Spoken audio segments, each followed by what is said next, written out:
Hey, Blaze Tracy here.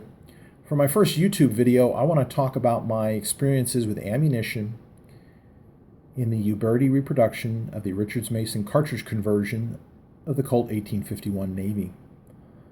Now, I don't want to talk too much about the gun itself because Hickok 45, as usual, has already done an excellent video.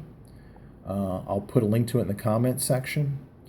If you're not familiar with the cartridge conversions, and you're a fan of six guns, the Old West, check out Hickok's video.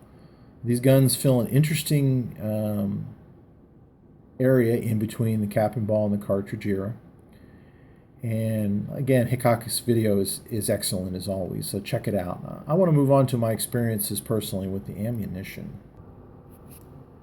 Now, before we get on to this little guy here, 38 Special in the Richards-Mason cartridge conversion of the Navy. Hickok in his video, as always, does excellent with it.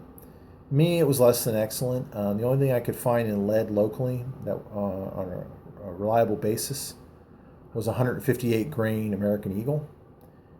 And there's nothing wrong with it, but my results were less than spectacular. I mean, if I took my time, I could do a pretty good job. But generally speaking, if you wanted to, fire off some rounds without taking all day to aim, I would aim at the 4 o'clock position, usually hit about the 10 o'clock position.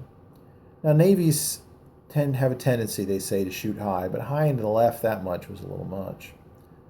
So I did some research, and the best I could find was that when these guns were converted from 36 caliber cap and ball to cartridge, they were converted to what was known as 38 Colt, circa 1870-71.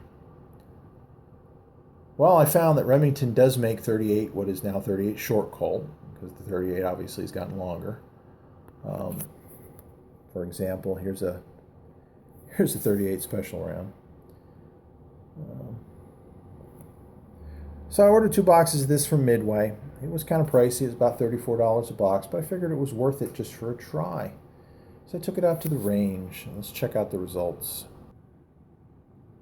All right, well, I apologize for the glare. I took a photo of the target and added some additional information to it. As you can see, these are 8-inch targets. They're splatter targets that are just attached to a paper target. And they were fired at from 3 different ranges, as you see on the right, 10, 15, and 25 feet. No more consistently high and to the right. They are high because for the sake of consistency, I did aim each target at the center red dot. So true to its form, it is high, easy to compensate for. But you can see the results. I don't think I could have done this personally with the 38 Special, especially the 10-foot target at the bottom. That 10-foot target at the bottom has 5 holes in it, all fired in under 10 seconds. And for me, the reduced recoil, along with the better accuracy, again for me, made it a much more fun gun to shoot than with the 38 Special. So there you have it. There are the results. Again, apologize for the glare. Now, these things always seem to have a downside, and here it is. This Remington ammunition is very, very dirty. I fired, I think, 25 rounds, and it took me twice as long to clean the gun as it did with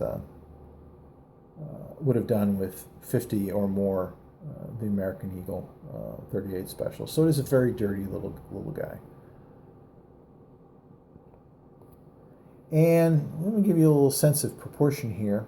There's your 38 short Colt. Here's a Black Hills 38 long Colt. I have not tried these yet in the Navy.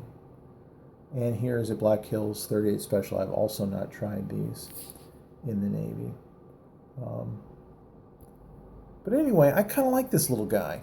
You know, he's dirty, but he's accurate. How many people fire 38 short Colt? So I'll leave it to you. I think I might have mentioned earlier that recently Jameson has either come on or come back onto the market, and they are also marketing a 38 short Colt round in 20-round boxes. I have not tried it. It is available from Midway and I believe Buffalo Arms.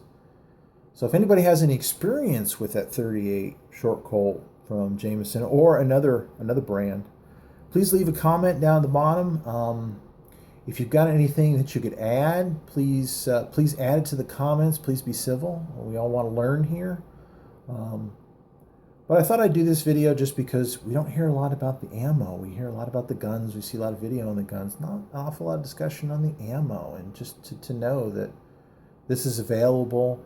And maybe if you want to move up, you can get some of this nice Black Hills cowboy ammo.